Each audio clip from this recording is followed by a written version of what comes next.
Good morning students, welcome to online class of Royal Academy. और जैसा कि हम लोग कल कंपाउंड माइक्रोस्कोप देख चुके हैं, तो कंपाउंड माइक्रोस्कोप के बाद माइक्रोस्कोप का पोर्शन कंप्लीट होता है। इलेक्ट्रॉन माइक्रोस्कोप आपके सिलेबस में नहीं है, तो हम टेलीस्कोप के बारे में पढ़ेंगे। टेलीस्कोप एक ऐसा डिवाइस होता है जिसमें दूर से दूर में रखी हुई वस्तुओं को साफ से साफ रूप में देखने के लिए जिसका उपयोग किया जाता है वो दूरदर्शी कहलाता है। The device which is used to see the far objects clearly, दूर रखी हुई वस्तुओं को क्लियर देखने के लिए जिस ऑब्जेक्ट का यूज किया जाता है वो आपका क्या कहलाता है स्टूडेंट? एस्ट्रोनॉमिकल टेलीस्कोप कहलाता है या खाली टेलीस्कोप कहलाता है। टेलीस्कोप तीन प्रकार के होते हैं, मैंने बताया था, एस्ट्रोनॉमिकल और टेरेस्ट्रियल और गैलीलियन। तो आज हम लोग देखेंगे एस्ट्रोनॉमिकल टेलीस्कोप। तो एस्ट्रोनॉमिकल टेलीस्कोप का सबसे पहले डेफिनेशन देखते हैं स्टूडेंट। सो इसका डेफिनेशन क्या बोलते हैं? डेफिनेशन, परिभाषा। इसका परिभाषा बोलते हैं student, the device which is used to see distant objects placed in the universe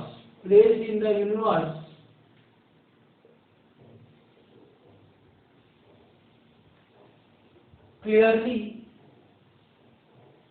is called astronomical telescope। Hindi में अगर लिखें, एक ऐसी युक्ति जिसकी सहायता से ब्रह्मांड में उपस्थित वस्तुओं को साफ साफ देखने के लिए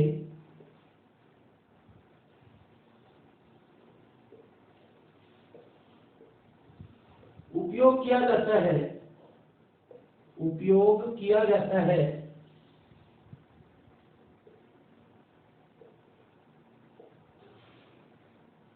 खगोलीय दूरदर्शी कहलाता है। दूरदर्शी कहलाता है। मीन्स एक ऐसा डिवाइस जो यूनिवर्सल ऑब्जेक्ट्स को क्लियरली देखने के लिए उपयोग किया जाता है, यूनिवर्स में प्रेजेंट ऑब्जेक्ट्स को देखने के लिए किया जाता है, वो आपका क्या कहलाता है? एस्ट्रोनॉमिकल टेलीस्कोप कहलाता है, खगोलीय दूरदर्शी कहलाता है। एक ऐसा मतलब डिवाइस, एक ऐसा ऑब्जेक्ट जिसकी सहायता से यूनिवर्स में प्रेजेंट ब्रह्मांड में उपस्थित वस्तुओं को साफ साफ देखने के लिए उपयोग करते हैं, वो आपका क्या कहलाता है? खगोलीय दूरदर्शी कहलाता है स्टूडेंट। ये तो हो गया इसका डेफिनेशन। अब ये किस प्रिंसिपल पे वर्क करता है? तो ये भी रिफ्रैक्शन के प्रिंसिपल पे वर्क करता है। किस प्रिंसिपल पे वर्क करता है? रिफ्रैक्शन के प्रिंसिपल पे वर्क करता है स्टूडेंट। अपवर्तन के सिद्धांत पर कार्य करता है। अब इसका रचना या फिर हम लोग इसका देख लेते हैं कंस्ट्रक्शन। तो इसका रचना या कंस्ट्रक्शन कैसा होता है? तो इसमें भी सबसे पहले दो हॉलो ट्यूब्स ले लेते हैं। हॉलो ट्यूब्स ले लेते हैं, जिस तरीके से कंपाउंड माइक्रोस्कोप में लिए थे उसी तरीके से, और पहले ट्यूब को दूसरे ट्यूब के अंदर आसानी से क्या कर देते हैं स्टूडेंट? फील कर देते हैं। मीन्स अंदर बाहर किया जा सकता है। दो हमको खोखला बेलन ले लेना है और दोनों खोखले बेलन को इस तरीके से लेना है कि पहले बेलन के अंदर दूसरा बेलन आसानी से चला जाए। क्लियर हो गया? Is it clear? अब इसको यहाँ पर किसके माध्यम से किया जाता है? स्क्रू के माध्यम से। इस अरेंजमेंट को मैंने बताया है, कौन से अरेंजमेंट के नाम से जानते हैं? Rack and pinion arrangement. क्या जानते हैं? रैक एंड पिनियन अरेंजमेंट के नाम से जानते हैं। रैक एवं पिनियन व्यवस्था, रैक एवं पिनियन व्यवस्था। ओके स्टूडेंट, तो सबसे पहले हमको क्या करना है? दो हॉलो ट्यूब लेना है, दो खोखली नली लेना है। दोनों खोखली नली को एक दूसरे के अंदर, मतलब एक नली के अंदर दूसरे नली को डाल देना है। इस प्रोसीजर को हम लोग रैक एंड पिनियन अरेंजमेंट बोलते हैं, रैक एंड पिनियन व्यवस्था बोलते हैं। ठीक, इसमें जो अंदर बाहर होता है वो किसके माध्यम से होता है? स्क्रू के माध्यम से होता है। दोनों कॉर्नर पे दो हमको कॉन्वेक्स लेंस लगा लेने, दोनों कॉर्नर पे दो हमको कॉन्वेक्स लेंस लगा देने हैं, उत्तल लेंस का प्रयोग करना है, दोनों कॉर्नर पे किसका प्रयोग करना है, उत्तल लेंस का प्रयोग करना है स्टूडेंट। जिस लेंस को वस्तु के पास रखेंगे, ऑब्जेक्ट के पास रखेंगे, उसको बोलेंगे ऑब्जेक्टिव लेंस। क्या बोलेंगे उसको? ऑब्जेक्टिव, अभिदृश्यक। हम लोग पहले भी पढ़ चुके हैं इसको, अभिदृश्यक। Okay student. और जिसको नेत्र के पास रखेंगे, नेत्र के पास रखेंगे, वो क्या कहलाएगा? नेत्रिका। क्या कहलाएगा स्टूडेंट? नेत्रिका। आई पीस। क्या कहलाएगा स्टूडेंट? आई पीस कहलाएगा। तो फिर से दो हॉलो ट्यूब लेना है, दोनों हॉलो ट्यूब में एक स्क्रू लगा के उसको अंदर बाहर करने वाला रैक एंड पिनियन अरेंजमेंट बना लेना है। दोनों हॉलो ट्यूब के कॉर्नर्स पे दो लेंस लगाना है। जिस लेंस को ऑब्जेक्ट के पास रखेंगे वो क्या कहलाएगा? Objective lens. और जिस लेंस को आंख के पास रखेंगे वो आपका क्या कहलाएगा? आई पीस या नेत्रिका कहलाएगा। ये क्लियर हो गया स्टूडेंट? अरेंजमेंट क्लियर होने के बाद इसका देखेंगे स्टूडेंट वर्किंग। क्या देखेंगे? इसका वर्किंग। की एस्ट्रोनॉमिकल टेलीस्कोप कैसे वर्क करता है, एस्ट्रोनॉमिकल टेलीस्कोप कैसे वर्क करता है, वर्किंग, कार्यविधि। अब इसकी कार्यविधि देखना है स्टूडेंट कि हाउ इट्स वर्क, इसकी कार्यविधि कैसी होती है। तो इसकी कार्यविधि के लिए हम लोग सबसे पहले दो लेंस ले लेंगे। ये एक लेंस हो गया स्टूडेंट, ये दूसरा लेंस हो गया। जिस लेंस को वस्तु के पास रखें L0, जिसको आई के पास रख रहे हैं L, दोनों का ऑप्टिकल सेंटर को कॉमन कर देते हैं, दोनों का ऑप्टिकल सेंटर को कॉमन कर देते हैं। अब माना अनंत पे कोई सा वस्तु ए भी रखा हुआ है, एक लाइट ऐसे जाएगा फोकस, ठीक है, दूसरा लाइट रे और कहीं पर से आएगा, ऑप्टिकल सेंटर से होकर जाएगा, तीसरा लाइट रे और कहीं पर से आएगा और ये भी किसी एक पॉइंट पर जाके मिल जाएगा। तो जिस पॉइंट पर मिलेंगे उस पॉइंट को हम लोग फोकस बोलेंगे। क्यों फोकस बोलेंगे, कोई बता पाएगा? अगर इंफिनिटी पर ऑब्जेक्ट रखा हुआ है, अनंत पर कोई वस्तु रखा हुआ है, तो उसका इमेज कहाँ बनता है स्टूडेंट? फोकस पर बनता है। माना वस्तु क्या है? ए बी है, तो इसका इमेज क्या बन गया स्टूडेंट? ए डैश बी डैश बन गया। ये आप लोग को रिमेंबर रखना पड़ेगा कि अगर वस्तु कहाँ पे रहता है?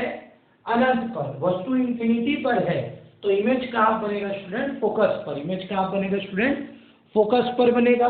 तो ये हो गया फोकस। अब फोकस से एक लाइट रे निकलेगी, प्रिंसिपल एक्सिस के पैरेलल जा रही है, ये इसके फोकस से होकर चली जाएगी। दूसरी लाइट रे क्या होगी? ऑप्टिकल सेंटर से होकर जाएगी, दोनों जाके इंफिनिटी पर मिलेंगे, दिखने नहीं जाएंगे। तो हम लोग इसको जब पीछे की तरफ एक्सटेंड करेंगे स्टूडेंट, तो हमारा क्या बन जाएगा? ये फाइनल इमेज।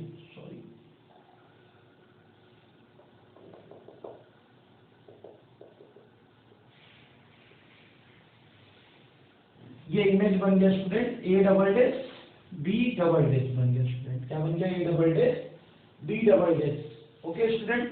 वस्तु के द्वारा निर्मित कोण क्या कहलाता है? अल्फा। प्रतिबिंब द्वारा निर्मित कोण क्या कहलाता है स्टूडेंट? बीटा।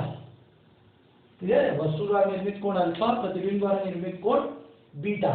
अब ये अल्फा है तो ये भी अल्फा होगा, वर्टिकली अपोजिट एंगल कर देते हैं, शीर्षाभिमुख कोण। क्या कर देते हैं स्टूडेंट? शीर्षाभिमुख कोण। ठीक है। अब सबसे पहला कार्यक्रम हमको क्या करना है ये समझ लेते हैं। हमको दो लेंस लेना है L0 L, दोनों का ऑप्टिकल सेंटर को कॉमन कर देना है। इंफिनिटी पे एक ऑब्जेक्ट रखा हुआ है, उससे बहुत सारी लाइट रे जाएंगी। अब चूंकि इंफिनिटी से लाइट रे आ रही है, अनंत से लाइट रे आ रही है, तो वो जाके कहाँ पर अपना इमेज बनाएंगी? फोकस पर। किसके फोकस पर? पहले लेंस के फोकस पर। किस पर बनाएंगी? पहले लेंस के फोकस पर।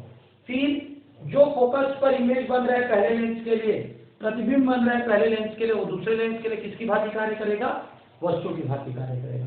तो एक लाइट है प्रिंसिपल एक्सिस के पैरेलल निकलेगी, फोकस से होकर चली जाएगी, दूसरी लाइट है ऑप्टिकल सेंटर से होकर जाएगी, दोनों जाके कहाँ पर मिलेंगे? अनंत पर। देखने नहीं जाएंगे, पीछे की तरफ एक्सटेंड करेंगे, उसका इमेज कहाँ बन जाएगा?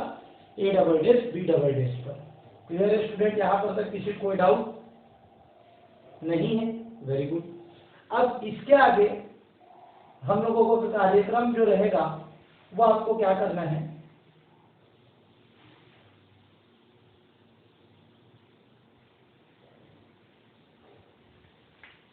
इन ट्रायंगल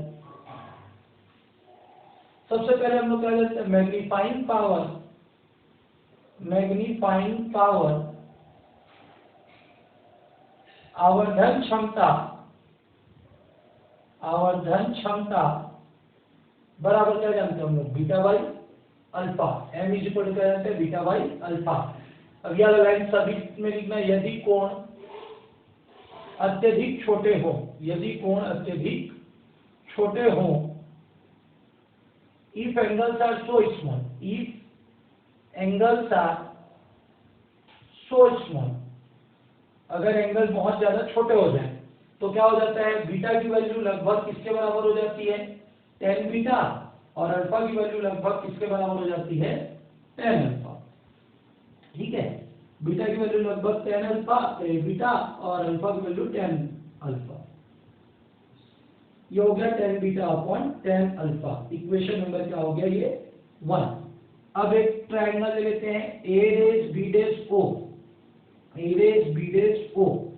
तो अपन क्या जानते हैं, tan alpha is equal to a dash b dash upon o b dash. क्यों जानते हैं, अगर एक triangle a dash b dash o ले रहे हैं, ये अल्फा एंगल बन रहा है, तो परपेंडिकुलर अपॉन बेस लंब बटा आधार बराबर tan अल्फा। तो tan alpha is equal to क्या हो जाएगा स्टूडेंट, सॉरी इक्वेशन नंबर 1 हो गया, ये 2 हो गया। अब दूसरा ट्रायंगल ले लेते हैं, कौन सा ट्रायंगल ले लेते हैं student, a dash b dash o dash, a dash b dash o dash. Beta बन रहा है, इस पे बीटा बन रहा है, तो हम लोग क्या करेंगे, tan beta is equal to भी क्या लिख देंगे, a dash b dash upon o dash b dash, a dash b dash upon o dash b dash. Equation number 3 हो गया। इक्वेशन 2 और 3 दोनों की वैल्यू 1 में पुट करेंगे तो m इज इक्वल टू कैसे दिखेगा, a dash b dash upon o dash b dash upon a dash b dash upon o b dash. ये और ये कैंसिल, ये दोनों वैल्यू को उठा के पुट कर दिए, तो m इज इक्वल टू क्या दिखेगा student, o b dash upon o dash b dash. तो m इज इक्वल टू क्या हो गया, o b डैश। O से b डैश फोकस है, फोकस की दूरी को f0 से डिनोट करते हैं और वस्तु की दूरी को ue से डिनोट करते हैं। तो minus f0 upon ue, f0 plus का स्टूडेंट और ue को चूंकि इस तरफ है इसलिए माइनस साइन के साथ लेंगे। तो m इज इक्वल टू कितना आ गया, f0 अपॉन ue। क्या आ गया स्टूडेंट, f0 अपॉन ue। तो सबसे पहले हमको क्या ले लेना है, दो ट्राइंगल लेना है, a dash b dash o और a dash b dash o dash में, फिर इसमें tan अल्फा tan बीटा का मान रख के काट देना है, ये आंसर हो गया स्टूडेंट। ये बहुत ही इजी डेरिवेशन है, पेपर में आता है तो बोनस मार्क्स चाहिए। क्यों बोनस मार्क्स है, बहुत ज्यादा इजी पड़ेगा आपको। अब इसके दो केसेस देखने हैं, दो केसेस हम लोग सभी के लिए देखते आ रहे हैं। तो दो केसेस आपको करना क्या है, m की जो वैल्यू निकली है उसी में ही आपको केस लगाना है। केस वन कैसे बनेगा स्टूडेंट, केस 1 में आप लोग को पहले भी बता चुका हूं, जब u को हम लोग किस पे रखेंगे, फोकस पे, तो v बनता है इंफिनिटी पे। अगर v को हम बनाना चाहते हैं फोकस पे तो u को फोकस पे रखेंगे तो v कहां बनेगा, इंफिनिटी पे। या condition when image is formed at infinity, पहला केस यही है, फॉर्म्ड एट इंफिनिटी। जब प्रतिबिंब अनंत पर बने, जब प्रतिबिंब अनंत पर हो या अनंत पर बने, प्रतिबिंब अनंत पर बने, अनंत पर बने, तो u is equal to F लेना है, मतलब u इज इक्वल टू क्या लेना है आपको, एफ ई। तो एफ इज इक्वल टू कितना हो जाएगा, माइनस f0 अपॉन एफ ई हो गया स्टूडेंट। ये तो आपका डायरेक्ट आंसर हो जाता है। और केस 2 आपको क्या लेना रहता है, ये भी आपको पता है, least distance of distinct vision. यदि प्रतिबिंब स्पष्ट दृष्टि की न्यूनतम दूरी पर बने, न्यूनतम दूरी पर बने, तो स्पष्ट दृष्टि की न्यूनतम दूरी के लिए क्या लेते हैं, v is equal to minus D, u is equal to minus ue और F E is equal to F E. 1 upon F E is equal to 1 upon V E minus 1 upon ue।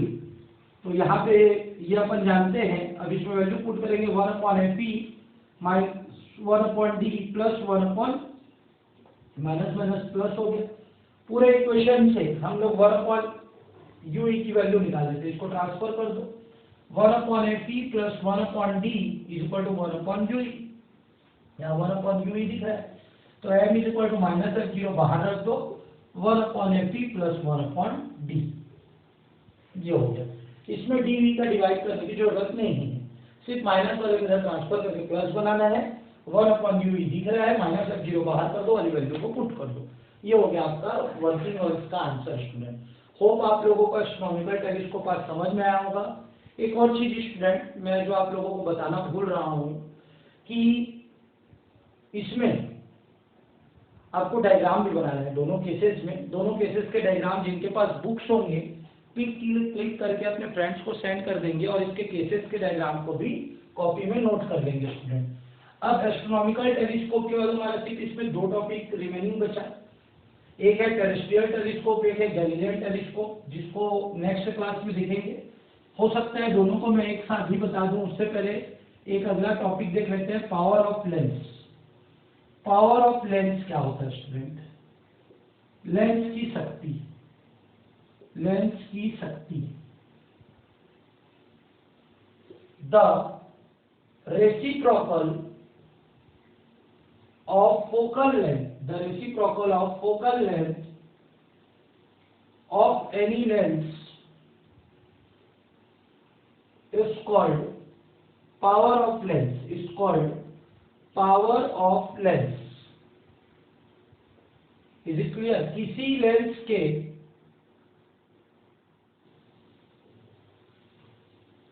Focus दूरी के व्युत्क्रम को, focus दूरी के व्युत्क्रम को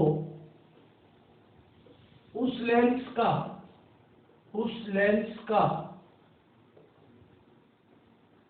शक्ति कहते हैं, उस लेंस का शक्ति कहते हैं। Clear student? The reciprocal of focal length of any lens is called power of lens. किसी लेंस के फोकस दूरी के व्युत्क्रम को उस लेंस की शक्ति कहते हैं। क्लियर है? Means P power of lens is equal to 1 upon focal length, 1 upon focal length. किसमें? मीटर में। लेकिन अगर सेंटीमीटर में लिखेंगे तो 100 अपॉन फोकल लेंथ। अब किस में लेंगे स्टूडेंट? सेंटीमीटर में। किस में लेंगे? सेंटीमीटर में। इसका जो यूनिट होता है student, unit of power, unit of power जो होता है स्टूडेंट डायोप्टर, DIOPTER, डायोप्टर। इसको कैपिटल D साइन से डिनोट किया जाता है। किससे डिनोट किया जाता है? कैपिटल D साइन से। क्लियर है? लेंस की शक्ति बराबर, लेंस की शक्ति बराबर फोकस दूरी, फोकस दूरी।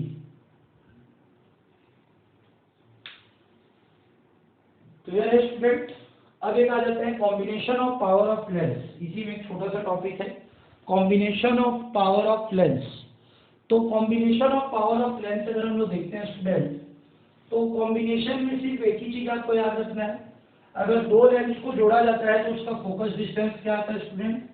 यदि ये एक लेंस ले लिया जाए और ये दूसरा लेंस ले लिया जाए, दोनों को जोड़ देते हैं तो इसका पावर क्या आता है? फोकस क्या आता है? 1/f1 plus 1/f2।